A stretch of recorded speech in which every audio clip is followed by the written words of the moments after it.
Welcome back to my YouTube channel. So kung bago ka sa channel ko, huwag kalimutan mag-subscribe and i-like itong aking video. So if you are guys interested for this video, please keep on watching. So as you can see guys sa title, what's in my bag? So this is my bag. Sling bag siya and very affordable lang siya guys. Nabili ko lang siya dito sa Taiwan sa isang boutique na ang pangalan ay Net. So, very affordable siya pagka dun ka nang galing. Mga mura lang dun. So, synthetic leather lang siya. And then, yung zipper niya is gold. And meron siyang tassel na ganyan. Very cute and simple lang siya. So, pag open mo ganyan, anak, huwag maingay. Pag open mo na ganyan, yan yung makikita mo sa aking bag. Okay. So, this is my phone. Of course, lagi dala ang phone. And power bank. Lagi ko syempre dala aking power bank kasi baka malobat ako. And then, sorry, medyo sira na yung aking cord ng charger. Pero, okay pa siya. So, ito, pang charge. And, lagi ako may dalang tissue. And then, my card holder. So, in general, puro card siya. Like, yun nga, basta card. And then, this one, sinusulatan ko siya pagka may mga kailangan ako i-remind or may mga parang wala akong makalimutan, mga ganyan.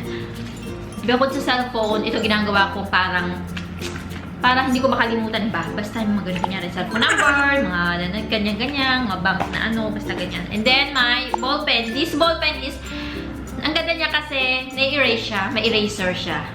So, yan you guys. Cute. Diba yan? Pwede mo siyang i-erase. O, diba? Wala lang.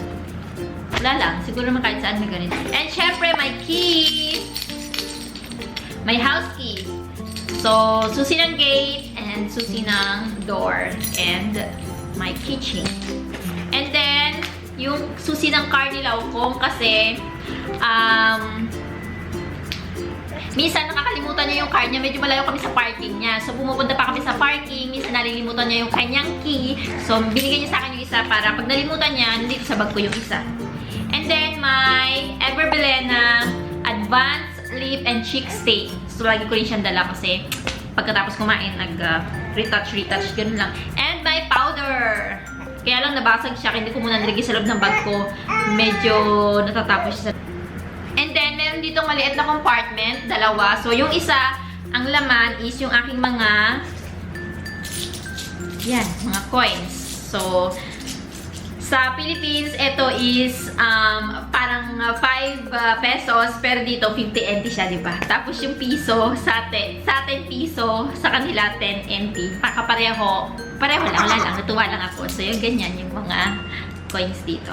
And then, dito sa kabilang compartment, another cash. So, hindi ako nagdadala kasi ng wallet dito kasi medyo malaki yung wallet ko.